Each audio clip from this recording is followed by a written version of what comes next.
ஸ்ரீமதி ராமானுஜாய் நமக. போன பகுதியில் இப்போ ராமானுஜர் திருநாராயணபுரத்துலேருந்து திருவரங்கம் வர தயாரானார்னு பார்த்தோம். இப்போ அதனை தொடர்ந்து அங்கே இருக்கிற அடியார்கள்கிட்டெல்லாம் விடைபெறணும் இல்லையா? ஆனால் அங்கே இருக்கிற யாருமே ராமானுஜரை பிரிய மனமில்லை. அதனால் யாருமே விட்டு கொடுக்க முடியவில்லை. ராமானுஜர் எவ்வளவோ தேற்றி பார்க்கிறார். அப்போது அவர்களுக்காக தம்முடைய மூர்த்தி ஒன்றை செய்யுமாறு ஆணையிட அவர்களும் ராமானுஜ விக்கிரகம் ஒன்றை செய்கிறார்கள். அந்த ராமானுஜ விக்கிரகத்திற்கு தமர் உகந்த திருமேனின்னு திருநாமம் இடுகிறார் ராமானுஜர். அதை ஆறத் தழுவிக்கொண்டு அதற்கு தன்னுடைய அனைத்து சக்திகளையும் கொடுத்துவிட்டு இதன் மூலம் நான் உங்களுடன் பேசுவேன்னு வாக்களிக்கிறார். இப்பவும் திருநாராயணபுரத்தில் பேசும் தெய்வம் ராமானுஜராக பக்தர்களுக்காக அருள்பாரிக்கிறார் ராமானுஜர். அது மட்டுமல்ல, எப்படி ஒரு தாய் குழந்தையை பள்ளியில் விடும்போதும் சரி ஆசிரியர்களிடமெல்லாம் சொல்லிவிட்டு போவார்கள் இல்லையா? அதை போலவே அங்கிருக்கும் அனைவரையும் கூப்பிட்டு ஒருவருக்கொருவர் சண்டை போடாமல் மனம் கோணாமல் ஒன்றாக இருந்து பகவானுக்கு கைங்கரியம் செய்ய வேணும்னு போதிக்கிறாராம். அது மட்டுமல்ல, அர்ச்சகர்களை கூப்பிட்டு நம் செல்வப்பிள்ளை கிணற்றடியில் விளையாடும் பிள்ளையைப் போல் பார்த்து கொள்ளுங்கள் என்றார். அதாவது செல்வப்பிள்ளையை தனது புத்திரனாகவே சிநேகித்தார் இல்லையா? செல்வப்பிள்ளையை தனக்கு பிள்ளையாகவும் தான் அவருக்கு தாயாகவும் பாவித்தார் இல்லையா? அதனால் எப்படி ஒரு குழந்தையை பாதுகாப்பாக ஒரு தாய் விட்டு செல்வாளோ அப்படி பாதுகாப்பான கரங்களில் விட்டு செல்லுகிறார் ராமானுஜர். அவருக்கு எவ்வளவு மனம் சமாதானம் செய்து கொண்டும் செல்ல பிள்ளையை விட மனமில்லை. அவரை விட்டு பிரிய மனமில்லாமல். ஆனால் அதே சமயம் ரங்கனை விட்டு பிரிந்தும் பல நாட்கள் பல காலங்கள் ஆனதல்லவா? அதனால் அவரை காணும் ஏக்கமும் சேர்ந்திருந்ததால் வேறு வழியில்லாமல் செல்ல பிள்ளையை பாதுகாப்பான கரங்களில் விட்டு திருவரங்கத்தை நோக்கி பயணம் தொடர்ந்தார் ராமானுஜர். இப்போ ராமானுஜர் திருவரங்கத்திற்கு வரணும்.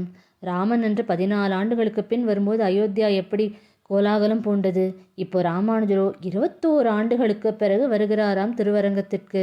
அங்கும் இங்கும் அலைந்து மெலிந்து மீண்டும் திருவரங்கம் வந்து சேர்ந்தார் ராமானுஜர். அங்கு இருப்பவர்களெல்லாம் ஆனந்த கண்ணீரோடு உற்சவமாக விழாவாக அவர் வருகை கொண்டாடினார்கள். எல்லோருமே தண்டனைற்று சேவித்தார்கள். ராமானுஜரும் எல்லோருக்கும் தன்னுடைய கருணை கடாட்சத்தை அள்ளித்தந்து எல்லோருக்கும் அரங்கனின் திருவருள் கிடைக்குமாறு செய்தார். இப்போ எல்லாவற்றையும் முடித்துக்கொண்டு திருவரங்கன் கோவிலுக்குள் செல்கிறாராம். ரொம்ப காலத்திற்கு பிறகு தாய் தந்தையை பார்க்க குழந்தை வந்தால் தாய் தந்தைக்கு எத்தனை சுகமாக இருக்கும். அதே போல அரங்கனுக்கும் பெருந்தேவி தாயாருக்கும் அத்தனை ஆனந்தமாம். செல்வப்பிள்ளைக்கு இவர் தாய் என்றால் அரங்கனுக்கும் பெருந்தேவிக்கும் இவர் புத்திரன் இல்லையா? அதனால் கனிவோடு அவர்கள் இருவரும் இவரை வரவேற்கிறார் போலும். அதனால் அரங்கன் கேட்டானாம், உலகில் படாத பாடுபட்டீரோ, மிகவும் மெலிந்து விட்டீரேன்னு கேட்டாராம். ஒரு தாய் குழந்தை ரொம்ப காலம் கழித்து பார்த்தா முதல்ல கேட்கறது என்ன இழைத்து விட்டாயேன்னு. அதே போலவே அரங்கனும் நம் எம்பெருமானாரை பார்த்து கேட்கிறார்.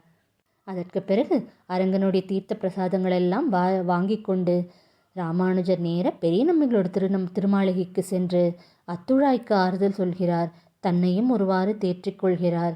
அதற்கு பிறகு கூரத்தாழ்வாரை காணும் இச்சை வந்தது. இப்போ கூரத்தாழ்வானுக்கு இந்த பக்கம் ராமானுஜர் திருவரங்கம் வந்து விட்டார்ன்ற செய்தி. அதனால் ராமானுஜரை பார்க்க வேணும்னு அவரும் ஓடி வருகிறார். அவர் திருமாலிருஞ்சோலையிலிருந்து வரணும். அவரும் வருகிறார். இங்கே ராமானுஜரும் அதே நேரம் கூரத்தாழ்வாரை பார்க்க வேணும்ன்ற இச்சையோடு வருகிறார். இருவரும் ஒருவருக்கொருவர் அருமையாக சந்திப்பு ஏற்படுகிறது. அன்று ராமனுக்கும் பரதனுக்கும் ஏற்பட்ட சந்திப்பு போலவே இன்று ராமானுஜருக்கும் கூரத்தாழ்வாருக்கும் இடையேயான சந்திப்பும் நேர்கிறது. கூரத்தாழ்வார் அந்த கோலத்தில் பார்த்து ராமானுஜருக்கு ரொம்பவும் மனம் நொந்தது. கதறி கதறி அழுகிறாராம். கூரத்தாழ்வாரை வாரி மடியில் போட்டுக்கொண்டு அழுகிறார். அப்போ கூரத்தாழ்வார் அவரை சமாதானம் செய்கிறார். ஏதோ யாரோ ஒரு பாகவதரை பார்த்து திருமண் கோணிற்றுன்னு கூடவா நினைத்திருக்க மாட்டேன், அந்த பாவம் தானோ என்கிறார். இதிலிருந்து என்ன தெரிகிறது? பாகவத அபச்சாரம் மிகவும் கொடியதான பலனை கொடுக்கும்.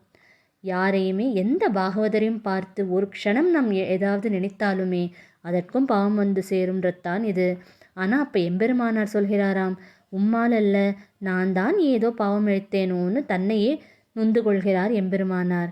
அப்போ கூரத்தாழ்வார் சொல்கிறார், யாருக்கெல்லாம் தேவரீரோட திருவடி சம்பந்தம் பெறுகிறதோ அவர்களுக்கு பாவமெல்லாம் விலகி போகிறதே. அப்படி இருக்க என்ன பாவம் நம்மை தீண்டப் போகிறதுன்னு சொல்கிறாராம் கூரத்தாழ்வார்.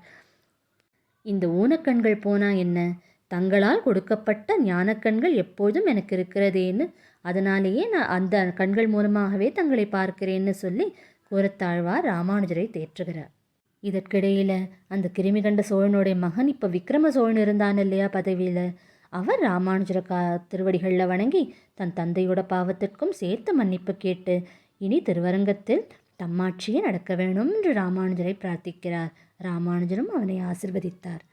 இப்போ ராமானுஜர் மனசில் கூரத்தாழ்வாருக்கு கண்ணில்லையேன்ற வருத்தமும் இருந்தது. அதனால் கூரத்தாழ்வாரை வரதனை நோக்கி பாசுரம் எழுதுமாறும் கேட்டுக்கொண்டார். பலமுறை கூரத்தாழ்வார் மறுத்தும் ராமானுஜர் கேட்டுக்கொண்டதால் ஸ்ரீ வரதராஜஸ்தவம் அப்படின்ற வான்புகழ் துதியை அருளிச் செய்தார். இப்போ ராமானுஜர் கூரத்தாழ்வாரை வரதன் கோவிலுக்கு அழைத்துச் சென்று, இங்கு அவர் முன்னால் நீ அந்த உன்னுடைய அருளிச் செயலை ஸ்துதியை வரதன் முன் சமர்ப்பிக்க வேணும்னு கேட்க, இப்போ ஒரு வழியாக கூரத்தாழ்வாரும் அதை வரதன் முன் சமர்ப்பித்தார். இப்போ வரதனும் அவர் வந்த வரதராஜஸ்தவத்தில் முழுகி போனார். அத்தனை இனிமையான அந்த ஸ்தோத்திரத்தை கேட்டு வரதன் மயங்கியே போனான். அப்போது அர்ச்சகர் மூலம் கேட்கிறானாம் ஆழ்வானிடம், வேண்டுவது என்னன்னு கேட்டானாம். இப்போ இந்த இடத்துல ராமானுஜர் பக்கத்தில் இல்லை. கூரத்தாழ்வார் பார்த்தார். ராமானுஜர் சொன்ன மாதிரி தனக்கு கண் வேணும்னு கேட்கவில்லையாம். அவர் நான் பெற்ற பேரு நாலூரானும் பெற வேணும்னு கேட்டார். இந்த நாலூரான் தான் கூரத்தாழ்வாரை அந்த கிருமி கண்ட சோழனிடம் காட்டி கொடுத்தவர். அவருக்கு நிச்சயம் நரகம் உண்டுன்னு கூரத்தாழ்வார் உணர்ந்திருந்தார். ஆனால் அவருக்கு அக்கதி வரக்கூடாதுன்னு தனக்கு பாவம் செய்தவருக்கும் நல்கதி தர வேணும் என்பதற்காக வரதனிடம் அவனுக்காக பிரார்த்தித்தார்.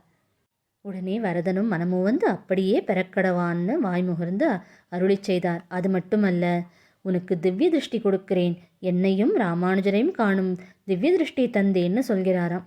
இப்போ இதை கேட்ட உடனே கூரத்தாழ்வாருக்கு அத்தனை ஆனந்தம். கூரத்தாழ்வாரோடு இந்த குணத்தை பார்த்து ராமானுஜரும் வியந்து போனார்.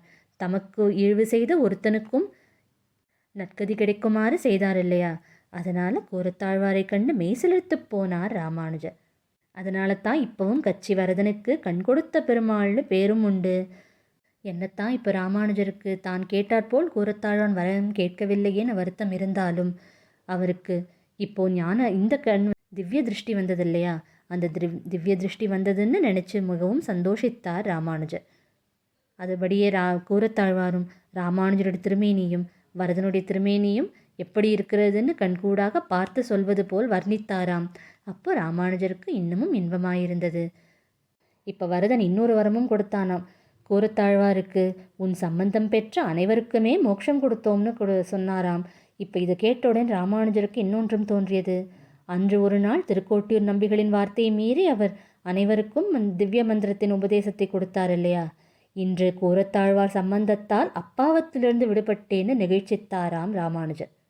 ராமாயண காலத்தில் ராமனுக்கு லக்ஷ்மணன் செய்த சேவைகளால் அதை திரும்பி செய்ய வேணும் என்பதற்காகவே கிருஷ்ணாவதாரத்தில் அவருக்கு தம்பியாக பிறந்தார்.